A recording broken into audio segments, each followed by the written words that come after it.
বাংলাদেশের উপর আমদানি নিষেধাজ্ঞা দিয়ে রীতিমতো একটা ঈদের উৎসব ভারতে। বিজেপির একজন নেতা বলেছেন, ভারতের সঙ্গে টক্কর দিলে বাঁচতে পারবে না বাংলাদেশ। তার একটা ক্ষুদ্র প্রতিফলন দেখা গেল আজকে বেনাপোলে আটকে গেল তৈরি পোশাকবাহী শতাধিক ট্রাক। হঠাৎ করেই এই নিষেধাজ্ঞা জারি হতে শত শত ট্রাক সেখানে যে আটকে গেল। তো এটা আগে থেকে কেন নোটিশ দেওয়া হলো না? না, এটা বলা যাবে না। ভারত, এটা তার স্বাধীনতা, সে কখন দেবে না দেবে।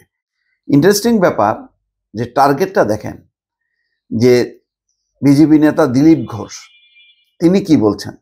তার মানে হচ্ছে বাংলাদেশকে টার্গেট করা হচ্ছে, যে পাকিস্তান ভারত এই যুদ্ধ ইস্যুতে সেখানে হাসিনা থাকলে তো পুরোপুরি এই অভিযানে ভারতকে সমর্থন দিত। এখন সমর্থন পাচ্ছে না, উল্টা তাদের গোস্বা, তাদের 7 সিস্টারের জন্য বিকল্প পথ নির্মাণ করতে হচ্ছে। তো এইসব মিলায় এখন রাগটা এবং বাংলাদেশকে একটু সাইজ করা, অর্থনৈতিকভাবে ক্ষতিগ্রস্ত করা, এটি হলো তাদের উদ্দেশ্য। সেই কারণে দিলীপ ঘোষ বলতেছে যে ভারতের সঙ্গে টক্কর দিলে ওরা বাঁচতে পারবে না, মানে বাংলাদেশ বাঁচতে পারবে না।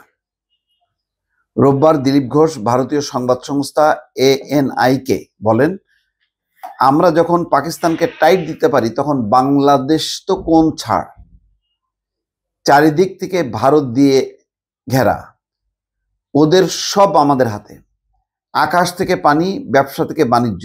ওদের বোঝা উচিত ভারতের সঙ্গে টক্কর দিলে ওরা বাঁচতে পারবে না।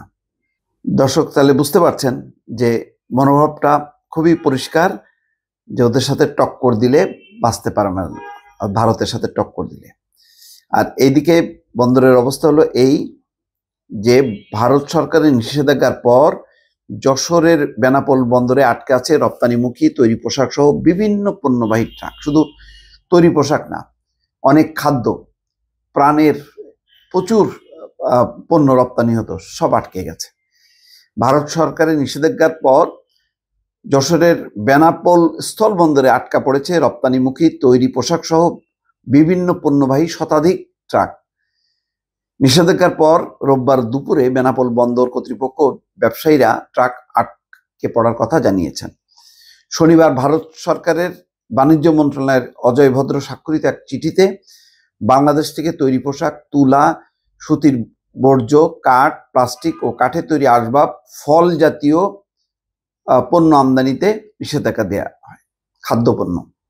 ভারতের বাণিজ্য এবং শিল্প মন্ত্রণালয়ের বৈদেশিক বাণিজ্য অধিদপ্তর এক বিবৃতিতে জানায়, ভারতের বন্দর ব্যবহার করে নেপাল ও ভুটানে বাংলাদেশি পণ্য রপ্তানির ক্ষেত্রে এই বিধিনিষেধ প্রযোজ্য হবে না।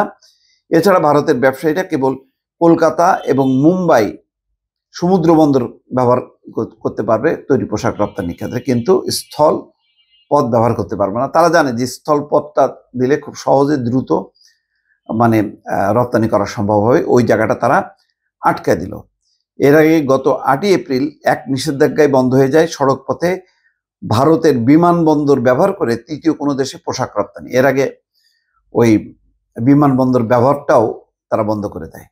মানে একের পর এক নিষেধাজ্ঞা আসছে বাংলাদেশকে কাবু করা। ওই যে বলছে না, যে চারিদিকে ভারত দিয়ে ঘেরা, কোথায় পালাবে বাংলাদেশ, ভারতের সাথে টক্কর দিলে ওরা বাঁচতে পারবে না। সেই পরিস্থিতি কি হবে দর্শক, সময় বলে দেবে। ভালো থাকবেন, আল্লাহ হাফেজ।